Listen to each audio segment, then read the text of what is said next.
Shalom e bem-vindos de volta ao Israel com Aline.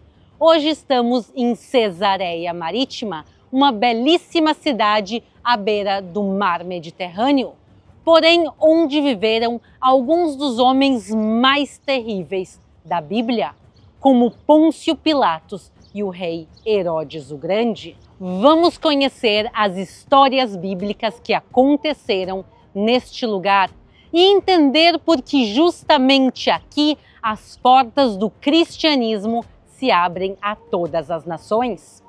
Então, se vocês estão preparados, vamos começar!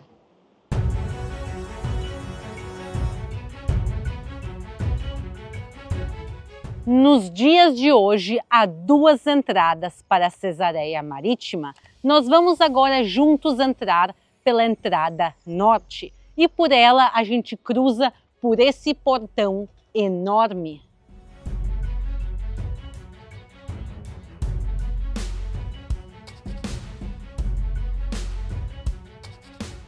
Esta entrada foi construída pelos cruzados há 900 anos atrás. E é importante a gente entender que esta cidade tem dois períodos históricos principais.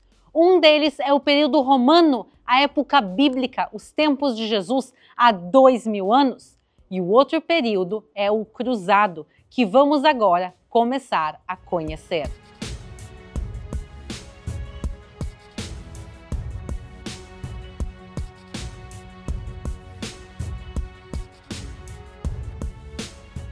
Vejam que incrível! Este piso é original de 900 anos e a história do local está aqui contada nas pedras, eternizada com essas inscrições. Inclusive aqui nós vemos uma cruz, o que nos mostra que Cesareia, por muito tempo, foi um centro importante do cristianismo.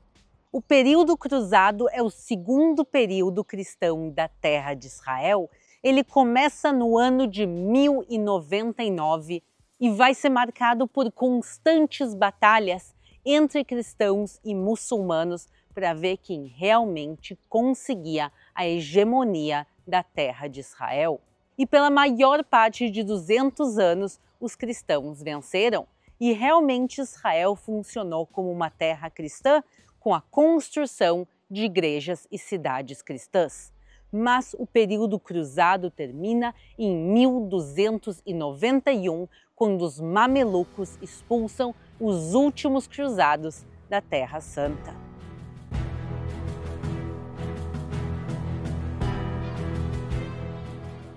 E na parte cruzada de Cesareia, eles transformaram os edifícios antigos em restaurantes, cafés, lojas de arte e também algumas lembrancinhas. Então, imaginem que maravilhoso poder sentar numa mesa dessas e tomar um cafezinho com o mar Mediterrâneo de fundo. Então, na próxima visita de vocês a Israel, não deixem de visitar Cesareia e depois de vocês fazerem toda a parte arqueológica romana, venham aqui e aproveitem esse complexo maravilhoso que está aberto na maior parte dos dias até a meia-noite. E quando vocês estiverem organizando essa viagem, não esqueçam de baixar o aplicativo da Nômade. Eles são uma conta global, 100% digital, aceita em mais de 180 países, entre eles Israel.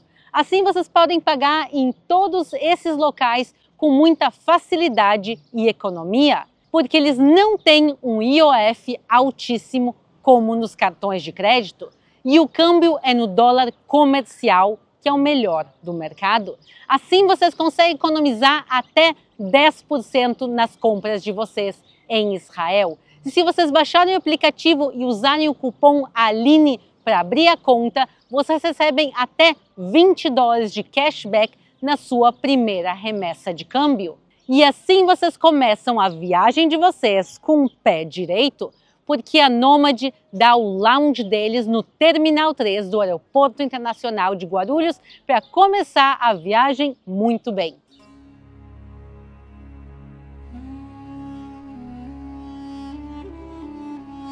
Aqui ao nosso lado, nas escavações arqueológicas, se encontrou os restos de uma igreja cruzada e muito bem preservada, como vocês podem ver. A pergunta é: qual a relação desta cidade de Cesareia Marítima com os cristãos? E não só com os cristãos no período cruzado, Cesareia é um dos primeiros centros cristãos de toda a Terra Santa. Isto está comprovado também nas escavações arqueológicas aqui do lado. Venham comigo que a gente vai ver elas agora.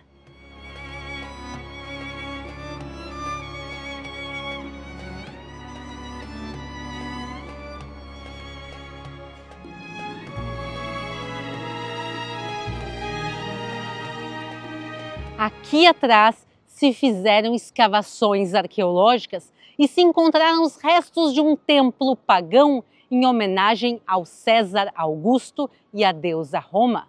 Mas esse templo foi desmontado pelos cristãos e por cima foi colocada uma igreja bizantina.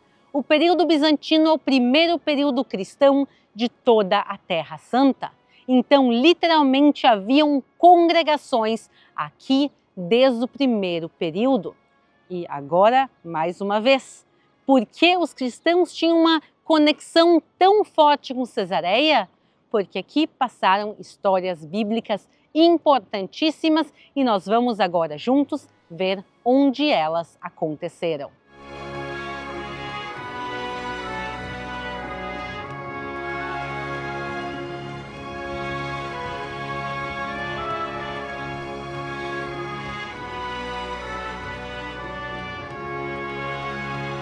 Estamos cruzando pelas muralhas cruzadas. Quer dizer que no momento que saímos dela, tudo que vamos ver é 100% do período romano. Quer dizer, tem 2000 anos de história e é do período de Jesus e da época bíblica. Vamos lá. E desde o primeiro momento que entramos, nós nos deparamos aqui com a cultura romana. Vejam, por exemplo, esse mosaico belíssimo bem na entrada do lado da ponte.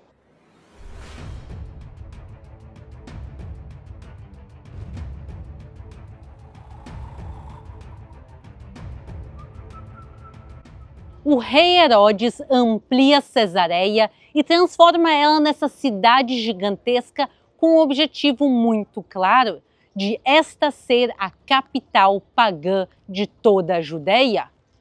E a gente pode ver provas desse paganismo por toda a cidade. Por exemplo, aqui a gente vê as estátuas desse Ninfeon. E a pergunta é: como o cristianismo chega justamente nesta cidade pagã? O cristianismo chega aqui através de Filipe, o evangelista, como está escrito na própria Bíblia. Mas Filipe foi visto outra vez em Azoto e, seguindo viagem, evangelizava todas as cidades até chegar a Cesareia. E quem também vem a Cesareia Marítima é Paulo de Tarso e se hospeda justamente na casa de Filipe. No dia seguinte, partimos e fomos para Cesareia. E entrando na casa de Filipe, o evangelista, que era um dos 7, ficamos com ele. Filipe tinha 4 filhas solteiras que profetizavam. Isso depois de ele ter recebido a revelação de Jesus no caminho de Damasco. E vejam que interessante essa passagem bíblica. Mas o Senhor disse a Ananias: vá, porque Paulo é para mim um instrumento escolhido para levar o meu nome diante dos gentios e reis, bem como diante dos filhos de Israel, pois eu mesmo vou mostrar a ele quanto deve sofrer pelo meu nome. Então Ananias foi e, entrando na casa, impôs as mãos sobre Saulo, dizendo: Saulo, irmão, o Senhor Jesus, que apareceu a você no caminho para cá, me enviou para que você volte a ver e fique cheio do Espírito Santo. E justamente ele chega aqui, a cidade mais importante dos gentios e dos pagãos de toda a Judéia. E também a cidade onde moravam os reis e governadores. E o palácio foi justamente encontrado nas escavações arqueológicas.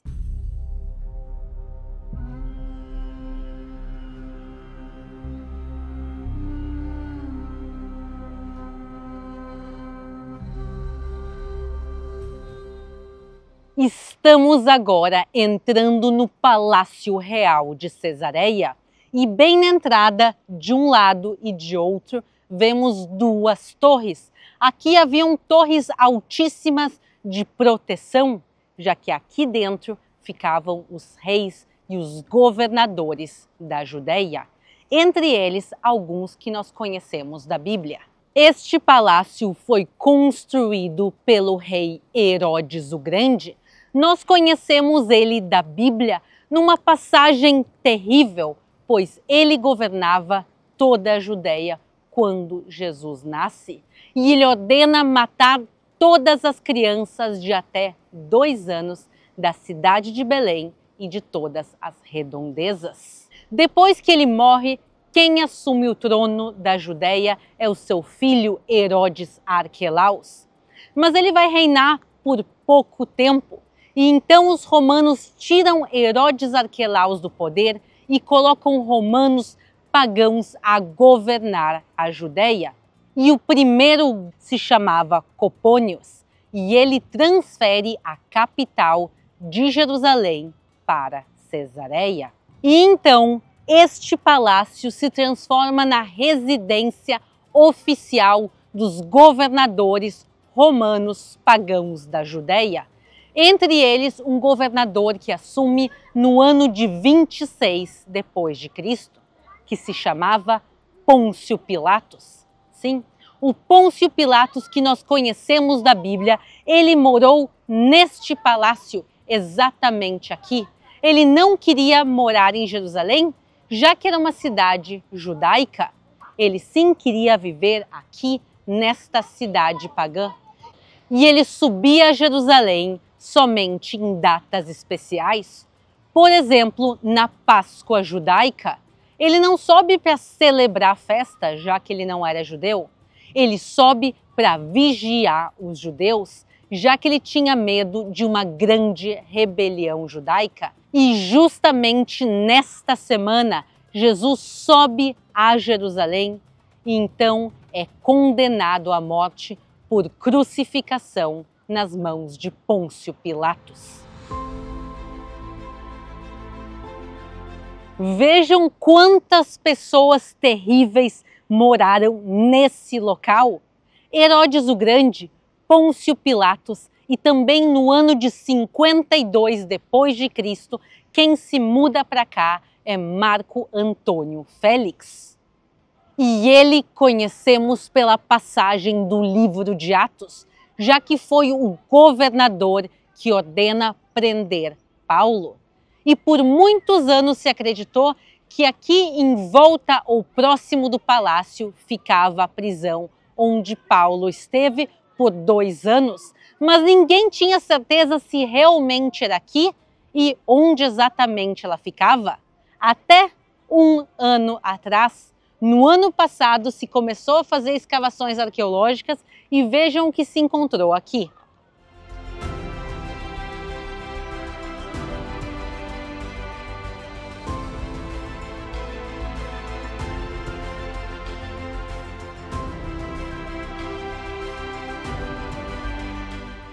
Vejam como a arqueologia bíblica segue avançando. Há poucos meses se descobriu esse local, a prisão onde Paulo ficou antes de ser enviado a Roma para ser julgado por César. E nesta prisão também se encontrou uma inscrição muito especial. Nela está escrito: Senhor Jesus, ajude a Procopios. Procopios se acredita que era uma prisioneira cristã que ficou nesta mesma prisão e ela pede a ajuda a Jesus. Mas não só pessoas terríveis moravam nessa cidade. Aqui morou um homem muito justo e temente a Deus, chamado Cornélio, o centurião. E agora nós vamos mudar para outro lugar e falar sobre ele.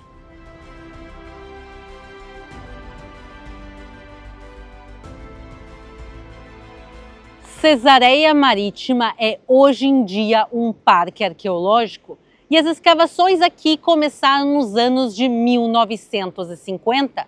E quando os arqueólogos chegaram, a cidade estava soterrada.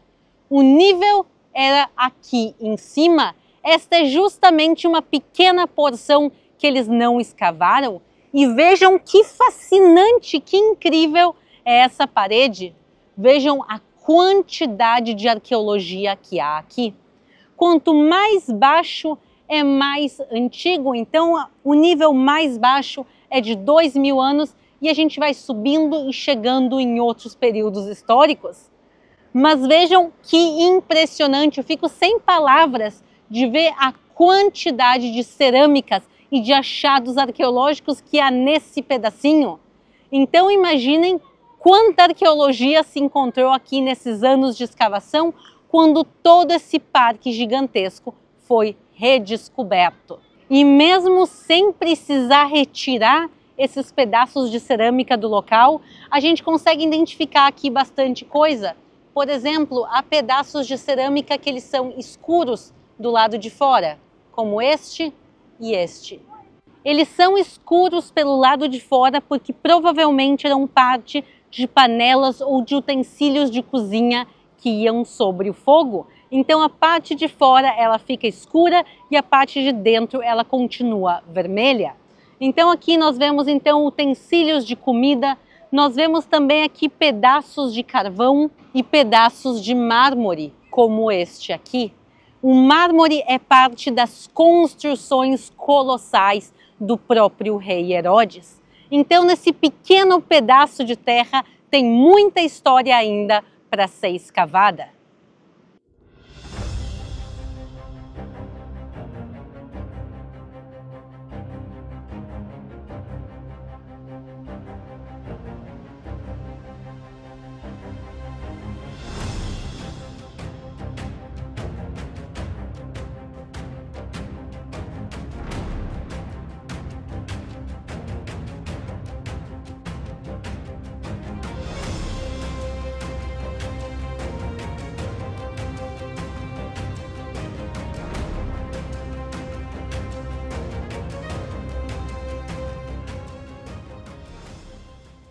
Chegamos ao bairro mais luxuoso de Cesareia.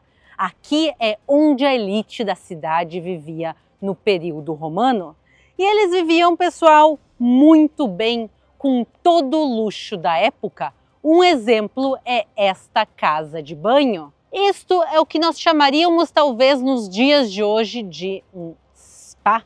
Aqui eram feitos todo tipo de tratamentos de beleza, massagens, se passavam óleos no corpo, haviam aqui piscinas de água fria e de água aquecida, o luxo do luxo da época.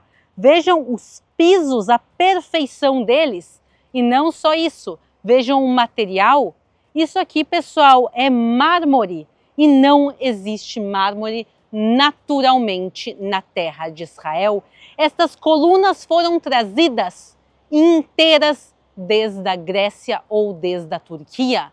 Imaginem o dinheiro e o esforço que era trazer navios cheios de pedras, bonitas pedras, mas pedras cruzando todo esse mar Mediterrâneo. E era realmente uma dedicação nos mínimos detalhes. Vejam aqui este piso. Um piso de mosaico também lindo, com pedras de várias cores. E não é todo dia que a gente tem o privilégio de ser permitido de caminhar sobre pedras de 2000 anos tão bem feitas.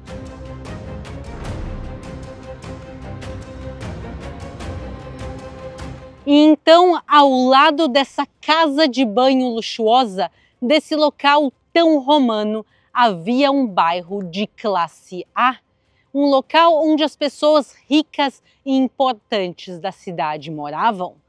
E provavelmente nesse bairro também morava Cornélio. Vamos ver algumas dessas casas e conhecer a história deste homem que mudou a história de toda a humanidade.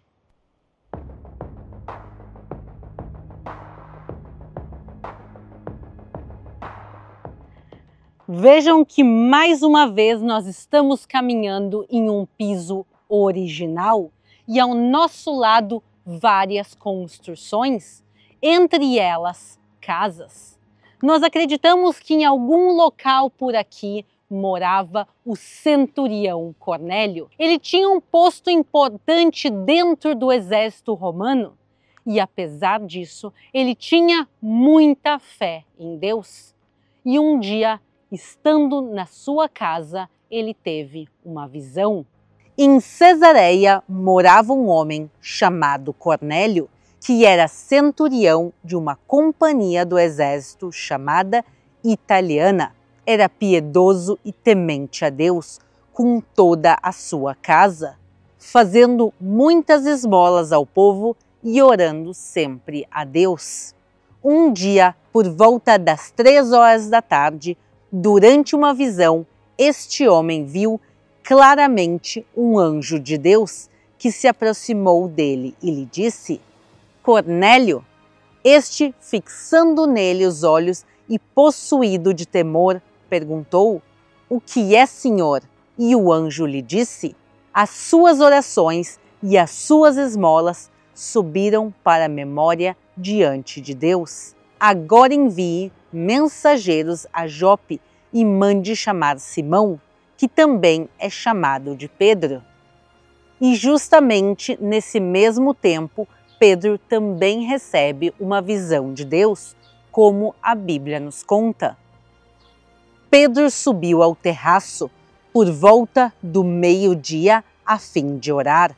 Estando com fome, quis comer, mas enquanto lhe preparavam a comida, sobreveio-lhe um êxtase. Viu o céu aberto e um objeto como se fosse um grande lençol que descia do céu e era baixado à terra pelas 4 pontas, contendo todo tipo de quadrúpedes, répteis da terra e aves do céu.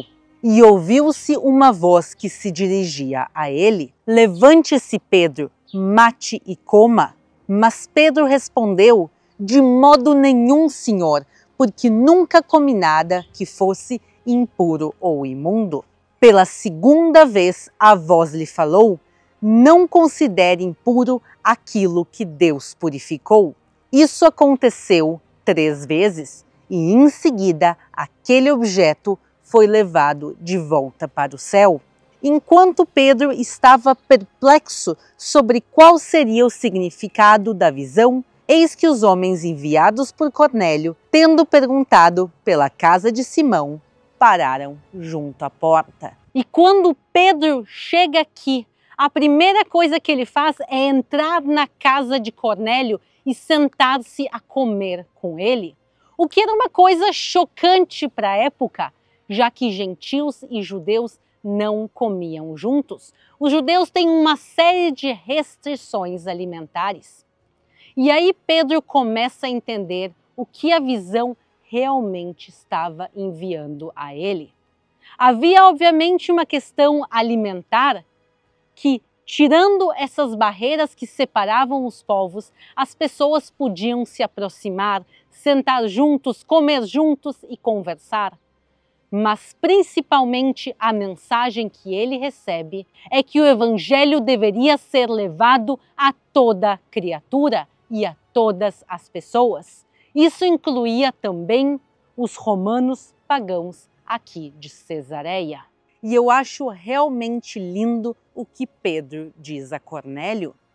Reconheço por verdade que Deus não faz acepção de pessoas, mas que lhe é agradável aquele que, em qualquer nação, o teme e faz o que é justo. Então Pedro batiza o centurião romano, e ele foi o primeiro gentil a ser batizado, e depois dele, toda a sua casa. E esse batismo que aconteceu aqui foi realmente revolucionário, porque abriu as portas do Evangelho para todas as nações.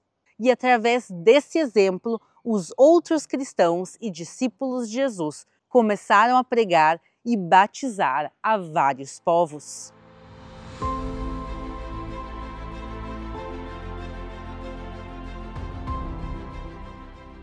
Cornélio, o centurião romano, ele foi o primeiro gentil a ser batizado em nome do Pai, do Filho e do Espírito Santo, o que realmente muda a história da humanidade, porque este momento marca a abertura das portas do cristianismo a todas as nações. E eu acho que nada melhor que começar isso justamente em Cesareia, uma cidade marcada por várias populações de gentios.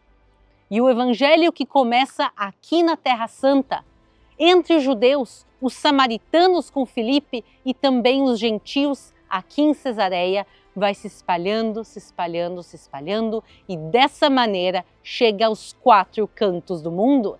E por isso eu acho tão lindo quando a gente passa aqui em Cesareia e a gente vê pessoas de diferentes nações falando diferentes línguas, todas com o mesmo objetivo, com o objetivo de voltar e se conectar às suas raízes, aonde tudo começou. E por isso eu acho que nada melhor as nações do mundo voltarem aqui a Cesareia para conhecerem onde o primeiro gentil foi batizado e onde se prova definitivamente que Deus não faz acepção a pessoas. Deus aceita de braços abertos a todos com todo o seu coração. E por isso eu espero que vocês tenham gostado do nosso passeio no dia de hoje aqui em Cesareia. Se vocês gostaram, não esqueçam de deixar o like e se inscrever aqui no canal para mais conteúdos direto de Israel. Um grande beijo e até a próxima!